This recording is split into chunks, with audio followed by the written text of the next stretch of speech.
Et j'ai fait comprendre que un texte ou un livre a un message bien spécifique. La pensée de l'auteur est unique. Donc quand vous faites l'exégèse, vous passez par les principes ou le message universel, donc l'identification du principe. Après l'exégèse qui conduit, n'est-ce pas, au sens du texte, vous passez par l'identification du principe, donc vous verrez le principe ou le message universel avant de chuter dans l'application ou la pratique. Moi je ne sais pas hein, si on comprend. Je prends un passage biblique. La première chose à faire, que vous soyez pasteur, apôtre, ancien, docteur, que vous soyez chrétien lambda, chantre, quand vous avez en face de vous un texte que vous voulez traduire, n'est-ce pas, sur lequel vous voulez prendre appui pour exhorter, pour conseiller, sachez que vous êtes en train de vous apprêter à faire l'herméneutique. Mais pour arriver à l'herméneutique, on nous dit qu'il faut commencer par l'exégèse. Vous prenez le texte, vous ne commencez pas à faire l'herméneutique du texte. Vous ne commencez pas à traduire le texte ou à l'interpréter. Vous commencez à faire quoi? À faire l'exégèse du texte. Donc, l'exégèse consiste à fouiller ou à trouver le sens original, l'esprit de l'auteur lorsqu'il a écrit ce texte, c'était quoi? Lorsque, n'est-ce pas, l'auteur a dit par exemple, ne vous enivrez pas de vin seulement, c'est de la débauche, soyez au contraire remplis du Saint-Esprit. Quel était l'esprit du texte? Là, quand vous fouillez le sens d'un texte, le sens d'un livre ou le sens d'une portion des Écritures, d'un chapitre, vous êtes en train de faire l'exégèse qui n'a pas de lien ou qui n'est pas synonyme de l'herméneutique. Donc vous faites l'exégèse, vous prenez le texte, vous faites l'exégèse pour aboutir, n'est-ce pas, au sens du texte. Et après, il faut passer par l'identification du principe, n'est-ce pas? Donc le principe ou le message universel. Qu'est-ce qu'on tire de l'exégèse qu'on a faite sur un texte ou un chapitre bien spécifique avant justement de finir à l'application pratique? Vous prenez le texte de Paul qui concerne le 1er siècle, parce que Paul existe au 1er siècle.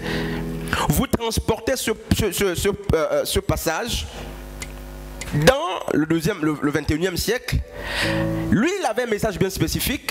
Donc l'application voudrait qu'on prenne une réalité qui n'était pas la nôtre, qu'on la transporte pour l'appliquer, n'est-ce pas, sur des problèmes que nous avons dans notre quotidien, sur les problèmes présents, qui ne sont plus les problèmes de l'apôtre Paul, mais qui sont, semble-t-il, n'est-ce pas, des similitudes qui ont poussé l'apôtre Paul à écrire. Moi, je ne sais pas hein, si là, on a compris la place là.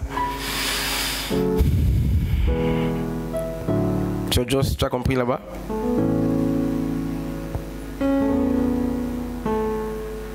Ce gars-là, ça ne passe pas? Ok, on va prendre, je vais prendre cette Bible-là, n'est-ce pas? Je vais prendre un texte comme ça, sans aller très loin. Hier, nous avons travaillé avec Matthieu. Matthieu combien sur Ostassi? Matthieu chapitre 24. Alors, regardez. À partir du verset 6, 3 même. Il s'assit sur le mont des Oliviers et les disciples vinrent en privé lui dire: dis-nous quand cela arrivera et quel sera le signe de ton avènement et de la fin du monde. Le verset 4, Jésus leur répondit: prenez garde que personne ne vous séduise. Car plusieurs viendront sous mon nom en disant: c'est moi qui suis le Christ, et ils séduiront beaucoup de personnes. 6. Vous allez entendre parler des guerres et des bruits de guerre. Gardez-vous de vous alarmer, car cela doit arriver, mais ce ne sera pas encore la fin. Ok, regardez ce texte là où c'est cette portion des Écritures. J'ai pris 3 versets du chapitre 24 de Matthieu. Matthieu a combien de chapitres? Matthieu a combien de chapitres? Le dernier chapitre de Matthieu, c'est lequel? Je crois que Matthieu a 28 chapitres. Attention, hein? Matthieu a combien de chapitres? 28 chapitres. Dieu merci. Alors, celui qui veut comprendre ces trois parties ou cette portion des Écritures, qu'est-ce qu'il fait? Il n'y a pas la craie. Il doit commencer non pas à interpréter le texte ou à traduire les trois versets. Déjà, c'est très dangereux pour lui de commencer à traduire les trois versets. Hier, on a dit justement qu'il faut prendre une approche, n'est-ce pas, déductive, pour chuter à l'approche inductive. Il faut prendre le particulier, non, pardon, le général, chercher à comprendre l'esprit de Matthieu, du livre de Matthieu, comprendre au-delà de la compréhension de l'esprit du livre de Matthieu, comprendre le chapitre 24 de Matthieu, de quoi est-ce qu'il traite. Et pour comprendre les trois versets que nous venons de lire, vous n'allez pas omettre Matthieu chapitre 1, Matthieu chapitre 2, Matthieu 3 et venir ici faire une interprétation arbitraire du livre de Matthieu. Donc les trois versets donnent une réalité déjà connue ou définie, traduite par Matthieu chapitre 1, Matthieu 2, 3, 4. Donc soit par l'ensemble du livre, soit par l'ensemble du chapitre.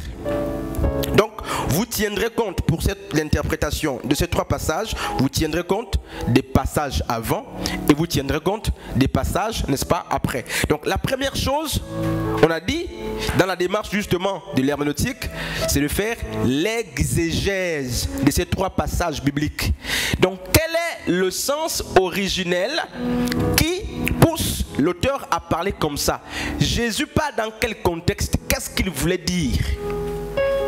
C'est ça l'exégèse. Qu'est-ce qu'il était en train de dire? Pourquoi et par rapport à quoi?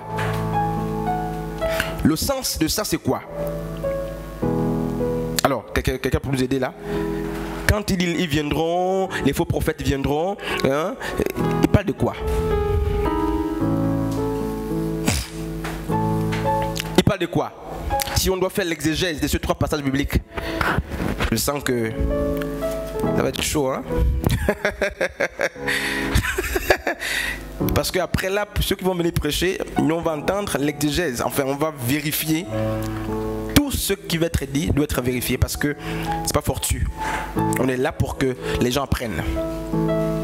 Mais la question qu'on pose à Jésus, c'est laquelle? Pour comprendre la réponse de Christ, on repart au verset 1.